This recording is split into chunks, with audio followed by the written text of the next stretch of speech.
আরে ওটা কি প্রিন্স? কি করতেছে? আজকের পর যদি তুই আমার সামনে আসিস তাহলে তোর হাড্ডি ভেঙে দিব। আরে প্রিন্স আমাকে আবার দেখে নাইনি তো। ইয়াস, তুই তো এবার গেলি।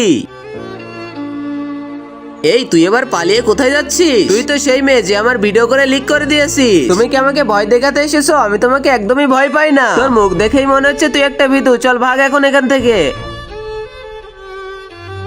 আর একটু ভয় দেখালে তুই প্যান্টাই হিসু করে দিত।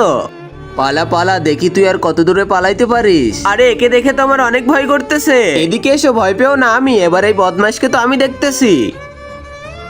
তোমার এই কানে হেডফোন দিতেছে, একদমই খুলবে না। আর তুমি কিন্তু পিছনে ঘুরে একদমই দেখবে না।